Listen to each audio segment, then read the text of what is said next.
ഇന്നത്തെ അന്തരീക്ഷം നല്ലൊരു അന്തരീക്ഷമായിരുന്നു കേട്ടോ. കാരണം നല്ല വെയിലും, ആ ഒരു വെയിൽ എന്താ പറയേണ്ടത്, അമിതമായ ചൂടില്ലാത്തൊരു വെയിലായിരുന്നു കേട്ടോ. ആ മഴയൊക്കെ അങ്ങോട്ട് മാറിയിട്ടുള്ള ഒരു വെയിലുണ്ടല്ലോ, അങ്ങനത്തെ. നമ്മുടെയൊക്കെ നാട്ടിൽ ഓണവെറി എന്ന് പറയും. ഓണത്തിന് മുന്നേ ഒരു 10 ദിവസമൊക്കെ ഇങ്ങനെ വെയിലുണ്ടാവും എന്നൊക്കെ നമ്മുടെ നാട്ടിലിങ്ങനെ പറയും കേട്ടോ.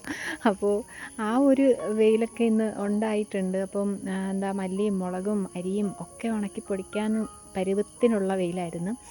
അപ്പം എന്താ ഞാൻ കൊച്ചിനെ രാവിലെ മദ്രസയിൽ കൊണ്ടാക്കിയതിന് ശേഷമാണ് വീഡിയോ എടുത്തത് കേട്ടോ.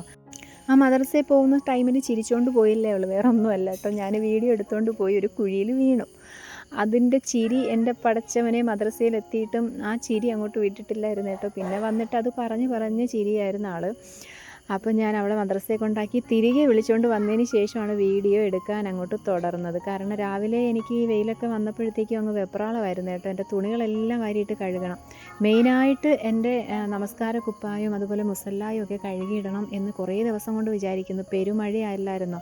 അപ്പോൾ വെള്ളിയാഴ്ച ഒരു ദിവസം ഉണ്ടെങ്കിലും ഞാൻ എൻ്റെ നിസ്കാര കുപ്പായവും മുസല്ലായും ഒക്കെ കഴുകിയിടുന്നൊരു ദിവസമാണ്. പക്ഷേ മഴ അങ്ങോട്ട് തുടർന്ന് നിന്നപ്പോഴത്തേക്കും ഒന്നും കഴുകിയിടാനൊന്നും പറ്റിയില്ല. ആ ഒരു സങ്കടമെല്ലാം എനിക്ക് അന്നത്തെ ദിവസം അങ്ങ് മാറി. ആ നല്ല വെയിലത്ത് ഞാൻ എല്ലാ തുണികളും പറക്കി അങ്ങോട്ട് കഴുകിയിട്ടെ. അനിയത്തി പാത്രങ്ങളൊക്കെ അവിടെ തേച്ച് മടക്കി തന്നിട്ടുണ്ടായിരുന്നു. ചോറ് വെക്കാനുള്ള കലവും വെള്ളം അടുപ്പിലോട്ടാക്കി അരിയും കഴുകിയിട്ട് മീൻ കറിയുടെ കാര്യം കൂടെ സെറ്റാക്കിയിട്ടാണ് ഞാൻ മുറ്റത്തോട്ട് ഇറങ്ങിയത്.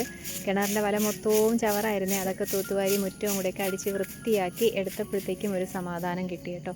പാത്തുതേ ഇപ്പോഴും ഈ തൂക്കുന്ന സമയത്തും വന്നിട്ട് ഉമ്മച്ചി വീണ കഥയാണ് ഈ പറഞ്ഞുകൊണ്ട് നിൽക്കുന്നത് കേട്ടോ.